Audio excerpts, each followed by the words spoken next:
नमस्कार, चुनावी चौसर देख रहे हैं आप और मैं आत्मजा आपके साथ। देखिए, कल अशोक चौधरी ने एक ट्वीट किया जिसके बाद से बिहार की राजनीति में भूचाल आ गया। जदयू के तरफ से भी उनको नसीहत दिया जाने लगा। इतना ही नहीं, उसके बाद से कई तरह के सवाल खड़े होने लगे कि जो अशोक चौधरी कभी नीतीश कुमार के करीबी हुआ करते थे, अचानक से ऐसी हरकतें क्यों कर रहे हैं। और इसको लेकर कई तरह की चर्चाएं चली, लेकिन ट्वीट के मायने सब लोगों ने निकालने की कोशिश की और आज तक अभी तक जो है इस बात की चर्चा चल ही रही है कि आखिर उस ट्वीट का मतलब क्या था। तो इसी मुद्दे पर बातचीत करेंगे कि आखिर ट्वीट के मायने क्या थे। हमारे साथ स्टूडियो में मौजूद है senior journalist Saroj Singh ji. Sir, आपका बहुत बहुत स्वागत है। जी, बहुत धन्यवाद।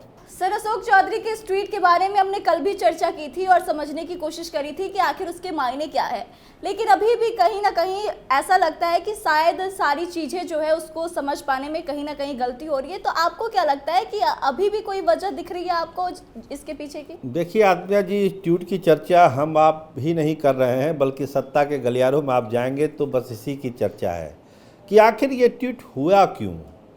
ये जो कविता है, क्या ये कविता का शौक अशोक चौधरी को अचानक क्यों जग गया, अचानक वो कवि कैसे बन गए। हालांकि उन्होंने कहा कि किसी मित्र ने भेजा था तो हमने फॉरवर्ड कर दिया, लेकिन कहीं ना कहीं इंटरेस्ट ज़रूर होगा कविता से, जो वो खुद कर रहे हैं। लेकिन कहानी दूसरी है, ट्वीट की कहानी ही दूसरी है।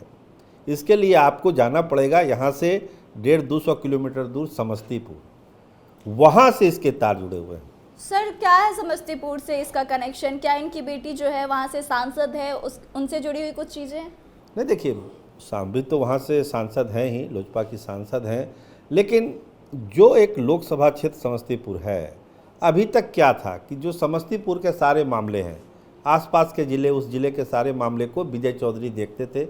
चाहे वो संगठन का मामला हो, टिकट देने का मामला हो या कोई पैरवी करनी हो, तो विजय चौधरी एकमात्र शख्स थे जो उस इलाके को रिप्रेजेंट करते थे, अभी भी करते हैं। तो सांबवी चौधरी के जीतने के बाद उसमें एक कहते हैं कि एक सुराग जो है अशोक चौधरी ने लगाने की कोशिश की कि वहाँ पर उनके लोग भी, चाहे वो संगठन में हो, चाहे वो प्रशासन के लेवल पर कुछ पैरवी करनी हो या कुछ विकास के काम हो, तो इन सब कामों में अशोक चौधरी अपने लोगों को प्राथमिकता देना चाहते थे। लेकिन समस्तीपुर ऐसा इलाका है जहाँ पर विजय चौधरी ने कह दिया कि आपकी वहाँ पर कोई एंट्री नहीं हो सकती है, ये पूरा इलाका जो है हम ही डील करेंगे। होता है ना, हर नेता का अपना अपना क्षेत्र होता है, कोई सारण को देखता है, कोई मगध को देखता है, कोई पटना देख रहा है।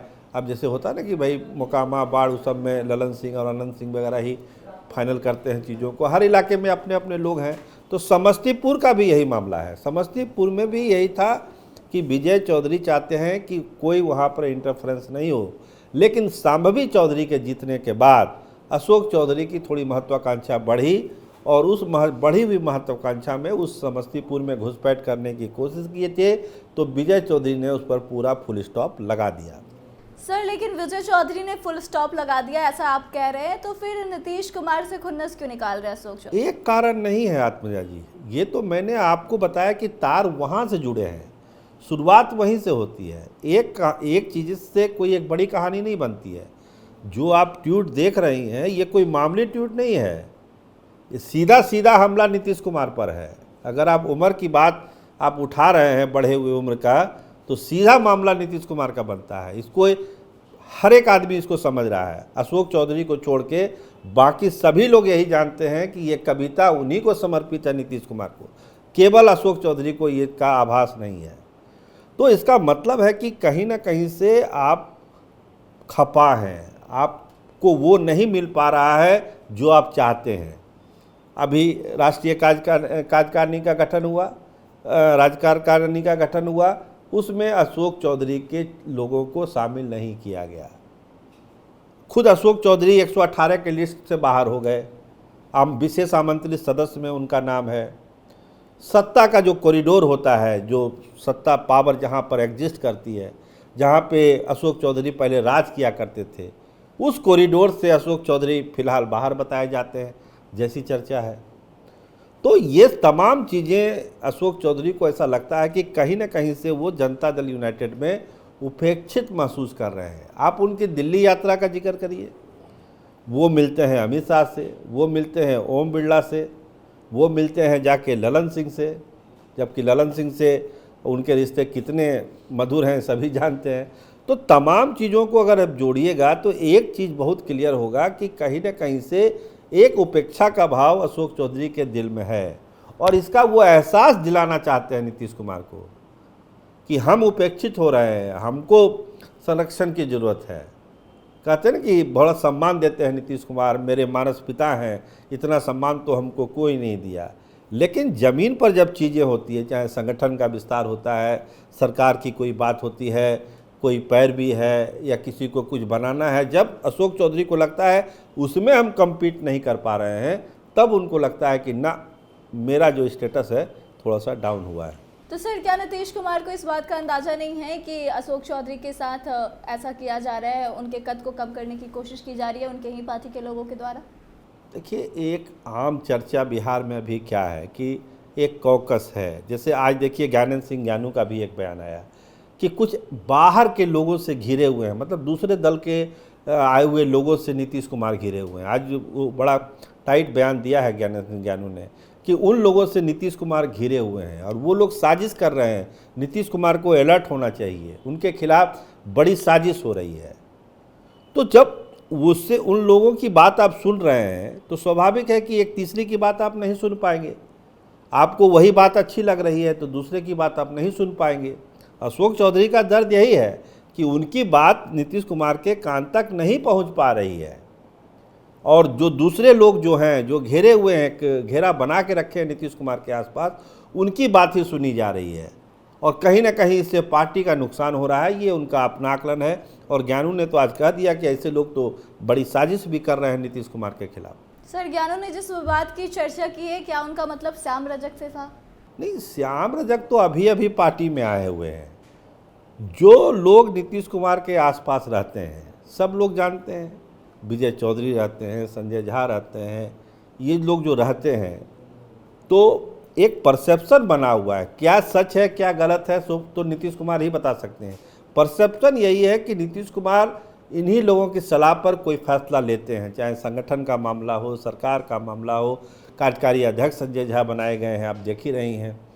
तो तमाम चीज़ें हैं, ये परसेप्शन है, और इसी परसेप्शन को तोड़ना चाहते हैं अशोक चौधरी, क्योंकि उस घेरे में अशोक चौधरी बाहर हो गए हैं। समस्तीपुर का जो मैं बात करता हूँ, तो जब विजय चौधरी उस घेरे में है तो स्वाभाविक है अशोक चौधरी को विजय चौधरी उस कॉरिडोर में आने नहीं देंगे। तो झगड़ा, झंझट, लड़ाई वहीं से शुरू होती है। कविता तो एक माध्यम है अपनी बेचारगी को इजहार करने का, अपनी उपेक्षा को इजहार करने का, लेकिन लड़ाई समस्तीपुर से शुरू होती है, पटना तक पहुंचती है और सत्ता शीर्ष तक चली जाती है।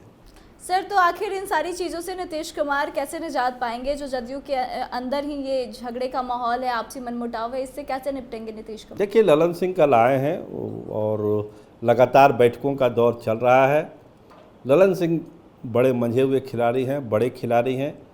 वो कोशिश कर रहे हैं कि इन सब चीज़ों को, चूँकि कार्यकारिणी की बैठक होनी है, राज्य कार्यकारिणी की, अक्टूबर के पहले हफ्ते में, उससे पहले सारी चीज़ों को सॉर्ट आउट किया जाए, एक ऐसा प्रपोजल तैयार किया जाए जिससे पार्टी पूरी तरह से एकजुट दिखे।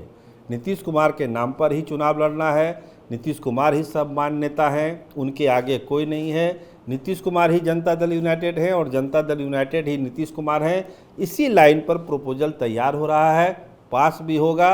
और ये जो ट्वीट वाला मामला है या और भी जो छोटे मोटे इशू हैं, कोशिश यही हो रही है कि सारे बड़े नेता एक साथ आकर इसको सॉल्व करें, और ऐसा नहीं लगे कि जनता दल यूनाइटेड बिखरा बिखरा है, क्योंकि चुनौती बहुत ज़्यादा है। अभी देखिए जेपी नड्डा आ रहे हैं,